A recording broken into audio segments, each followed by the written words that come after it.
All right, video log 4, picking up where I left off. I got released from the hospital after that bloody nose and finding out that I had leukemia.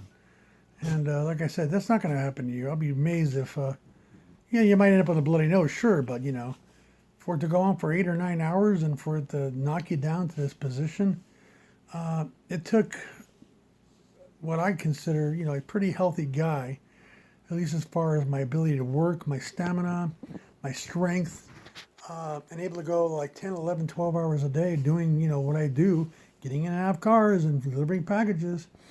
Uh, it took me and knocked me down to like a drooling idiot, really, because when I got released from the hospital January 29th at 2:03 in the morning, I don't really recall what the hell happened to me that Wednesday, that Thursday, that Friday, and that Saturday.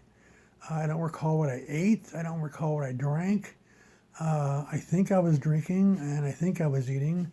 I know I like chicken and rice. I might have had a bowl of chicken and rice and puked it up, I think. Um, I had puddings, I think, and I was eating yogurts, bowls of cereal. My bowl of cereal, my go-to bowl of cereal is Raisin Bran. Um, and I think that's what I probably switched to. I probably just did a bowl of cereal in the morning, a bowl of cereal in the evening, and maybe had a sandwich in the afternoon. I don't know. I don't know. I don't know. I just don't know what I was doing. I know I was in a house. I know I wasn't going anywhere because it was colder than shit outside. February in Oregon or January in Oregon, it was like, in the 30s and 40s, and it was windy and it was cold. And being anemic, and having this blood condition, you're going to be cold. And hell, I mean, I'm sitting here. I got this down blanket quilt. I got a down vest on. Got a real thin hoodie on, but it's just to keep the heat within the body. And because right now I am a slight bit of anemic being on this second round of chemotherapy. But anyway, I don't remember what happened to me during this time I was released. But what I do know is on Saturday morning, the 29th of January, no, Sunday morning, the 29th of January, my wife Kathy, she finds me laying in the hallway of our house. We got the living room here I'm sitting in, and off this way is the living room, and the hallway, and it accesses the bathroom and our three little bedrooms.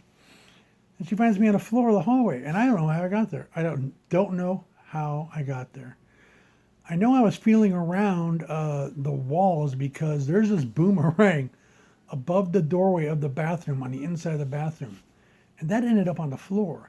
So for that to happen, I had to have been like feeling my way, through this doorway, and I actually felt above my head, which to me is crazy because as you're walking around the house, all you need to know is what's in front of you. You don't need to know what's above you.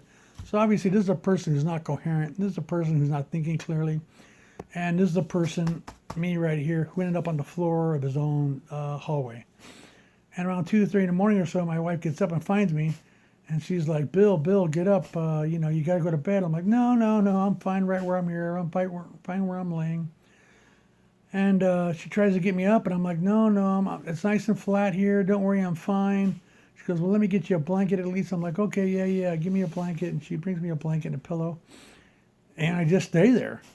And that was it. And when I finally got light enough and, people were, up and about on a Sunday morning, she went across the street and she got one of our neighbors, this nice kid named Owen. He's about 23. We've known him since he was 7. He used to mow our lawns. Just a really, really good kid. I got him. He works for UPS now, and he's also a driver. Got him hired. So it's not what you know, it's who you know. If you want to work for UPS, just find a driver, befriend him, and you too can have yourself or your kids working for UPS. It's good to have an end. Don't get me wrong. I'm not saying, but it's a hard job, and we have had a lot of people come in and out of that place. Football players, on high school football teams come in there.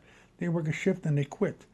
It's 'cause they obviously have the strength. It's just they don't have the mental fortitude to push through the pain and the agony and the realization of what you're doing for probably the next 2 or 3 years before you get a job for UPS.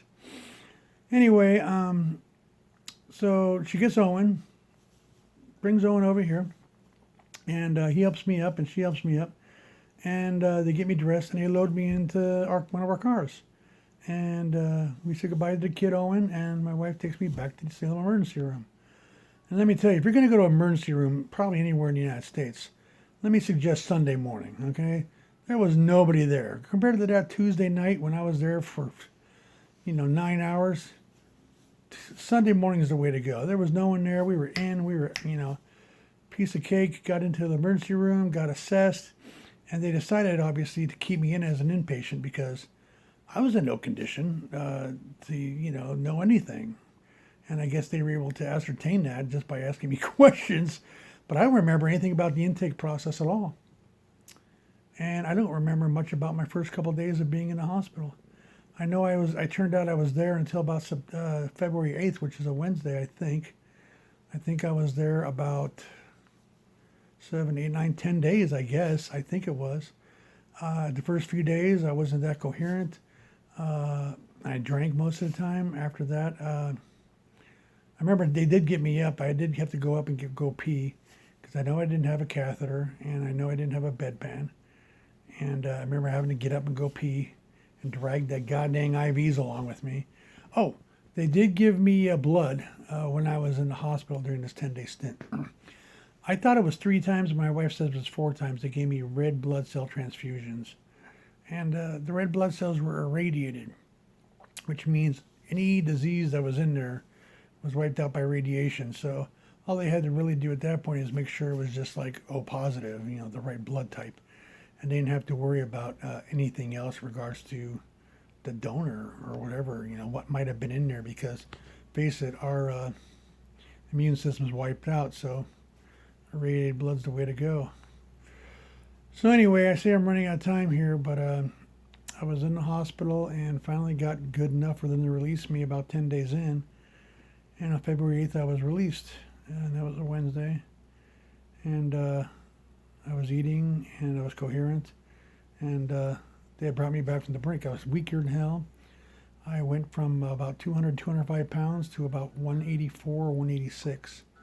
So I lost, anywhere from 16 to 20 pounds during that 10-day period. Or you can go longer if you want, I guess, technically, from the time I retired. Because I know I was about 205 January 6th, which was my last day of work.